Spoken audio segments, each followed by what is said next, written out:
സംസ്ഥാനത്തെ ആദ്യത്തെ online farm സ്കൂളായ വിത്തും കൈക്കോട്ടിൻ്റെയും സംസ്ഥാനതല ഉദ്ഘാടനവും വാർഷികാഘോഷവും പുരസ്കാര വിതരണവും കായംകുളത്ത് നടന്നു. കൃഷിമന്ത്രി പി പ്രസാദ് ഉദ്ഘാടനം നിർവഹിച്ചു. സംസ്ഥാനത്തെ ആദ്യത്തെ ഓൺലൈൻ ഫാം സ്കൂളായ വിത്തും കൈക്കോട്ടിന്റെയും സംസ്ഥാനതല ഉദ്ഘാടനവും വാർഷികാഘോഷവും പുരസ്കാര വിതരണവും കായംകുളം പുതിയടം ലയൺസ് ക്ലബ് ഹാളിൽ നടന്നു.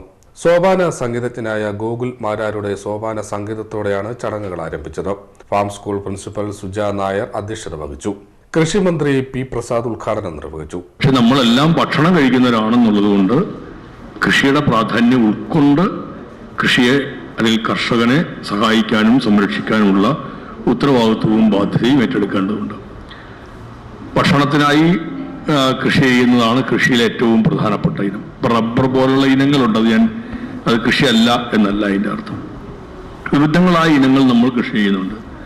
നമ്മുടെ ആരോഗ്യവുമായി ഏറ്റവും കൂടുതൽ ബന്ധപ്പെട്ട് നിൽക്കുന്നു എന്നുള്ളത് കൊണ്ട് തന്നെ ആ പ്രാധാന്യമാണ് നമ്മൾ കൽപ്പിക്കേണ്ടത്.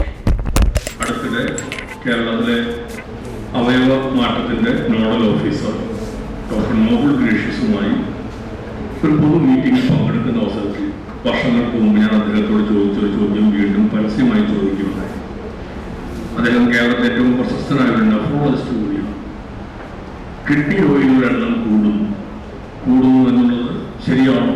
ആധികാരികമായി പറയുന്നത് മന്ത്രിയൊന്നുമല്ലല്ലോ, അത് കുറേ രാഷ്ട്രീയക്കാരൊന്നുമല്ല, ഈ മേഖലയിലെ വിദഗ്ധരായ ഡോക്ടർമാർ തന്നെയാണ് പറയുന്നത്. അദ്ദേഹം പറഞ്ഞ മറുപടി കിഡ്നി രോഗികളുടെ എണ്ണം കൂടുന്നു എന്ന് തന്നെയാണ്. എന്തുകൊണ്ടാണ് ഇങ്ങനെ ഇത് കൂടുന്നത്? ഞാൻ അതിന് ഉപോത്ബലകമായി ഞാൻ മനസ്സിൽ കണ്ട കാര്യങ്ങൾ അല്ലെങ്കിൽ പലപ്പോഴും പറഞ്ഞ കാര്യങ്ങൾ 25 കൊല്ലം മുമ്പ് കായംകുളത്ത് പോലും ഒരു ഡയാലിസിസ് യൂണിറ്റ് പോലും ഷാജഹാൻ സാറിനൊക്കെ നന്നായിട്ട് അറിയാവുന്നതിന് ഇന്നും നമുക്ക് എത്ര ആശുപത്രികൾ അതുണ്ടെന്ന് നോക്കുക.